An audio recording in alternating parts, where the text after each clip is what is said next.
حضور علیہ الصلوۃ والسلام نے ماضی کی ایک قوم کا تذکرہ فرمایا کہ چند نوجوان دوران سفر ایک غار کے اندر پڑاؤ ڈالا، چٹان آئی اور اس نے اس غار کا دروازہ بند کر دیا۔ اب یہ زندگی کے سانس گن رہے ہیں کہ اب موت آئی، اب موت آئی، تو بیٹھے، کہا بھائی جو ہم نے زندگی میں کوئی اللہ کے لیے عمل کیا ہے اسے اللہ کے دربار میں پیش کرو، ہو سکتا ہے نجات مل جائے۔ نبی علیہ الصلوۃ والسلام اخلاص کی طاقت بتا رہے ہیں، اخلاص سے کہ وہ عمل کی تاثیر بتا رہا ہے میرا نبی۔ فرمایا ان تینوں نے ہر ایک نے اپنا اپنا عمل پیش کیا۔ ایک نے کہا اے اللہ تو جانتا ہے میں نے اپنے باپ کے ساتھ بڑا اکرام اور احترام والا معاملہ کیا ہے اور یہ سب تیرے لیے، میں دودھ بکریاں لے کے آتا، دودھ دھوتا، انہیں پلاتا، پھر آرام کرتا۔ ایک دن میں بکریوں کو ریوڑ کو دور لے گیا، میرے آنے میں تاخیر ہو گئی، میرے ابا اماں سو گئے،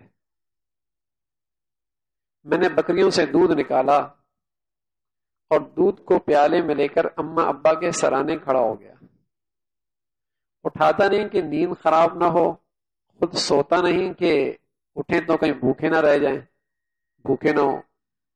اسی حال میں کسی کو دیے بغیر میں ماں باپ کے لیے دودھ نکال کر ساری رات کھڑا رہا۔ اے اللہ یہ عمل خالص تیری رضا کے لیے تھا، اگر تیرے دربار میں اس کی قبولیت ہے تو آسمان تو ہمیں دکھا دے، ہمیں تو آسمان بھی نظر نہیں آ رہا۔ حضور نے فرمایا اللہ نے اس کی دعا قبول فرمائی، چٹان ہٹی، اللہ نے اپنی قدرت سے ہٹائی، آسمان نظر آیا، زندگی کی امید ہو گئی۔ دوسرا نوجوان کہا میری چچا کی لڑکی تھی اور دنیا میں کسی سے کسی کوئی محبت ہوگی تو مجھے اس سے سب سے زیادہ محبت تھی۔ جب میں نے اسے بدکاری کے لیے کہا تو اس نے کہا کہ 100 اشرفیاں چاہیے۔ میں نے محنت کی، مزدوری کی، 100 اشرفیاں اکٹھی کی، اور جب میں اس کے پاس آیا کہ اب تو میری حاجت پوری کرنے دو، پہلو میں بیٹھ گیا، کسی کی نظر کا ڈر کوئی نہیں، کسی کی طاقت کا ڈر کوئی نہیں۔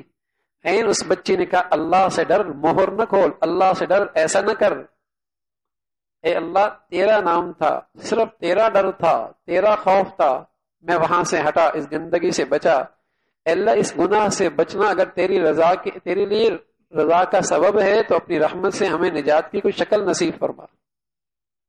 جسے نفس ہو اسے پتا ہے کہ کتنا بڑا مجاہدہ ہے۔ چٹان اور ہٹی۔ رسول کریم صلی اللہ علیہ وسلم نے فرمایا، اب تیسرے شخص نے کہا کہ اللہ میرا ایک مزدور تھا، میرا ایک مزدور تھا، یعنی پہلا عمل اس کا تعلق معاشرتی زندگی کے اندر اخلاق کا ایک اعلیٰ درجہ ہے، ماں باپ کی طرف اس نے سلوک۔ دوسری نے دعا کی، اس نے خوف خدا کا اعلیٰ مظاہرہ کیا لیکن اللہ کے لیے۔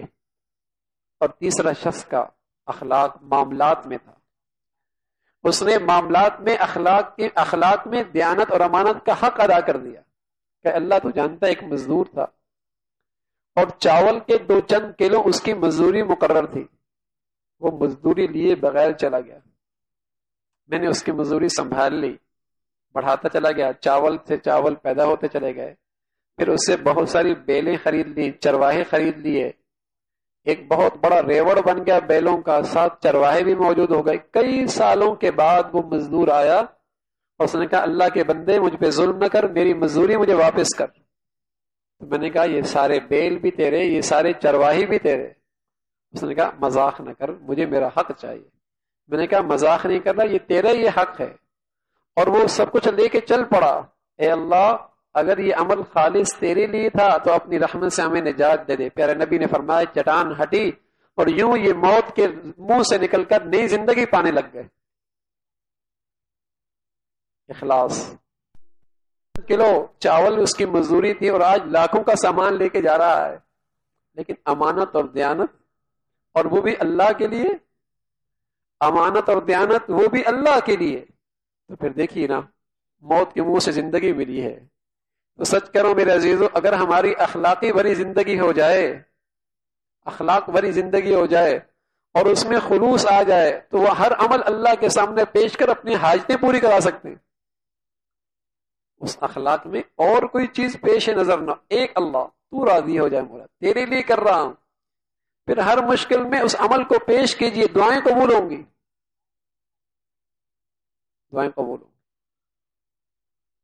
تو میرے عزیزو، اللہ یہ نبی والے اخلاق بھی نصیب فرمائے اور ہر عمل میں اخلاص بھی نصیب فرمائے. پھر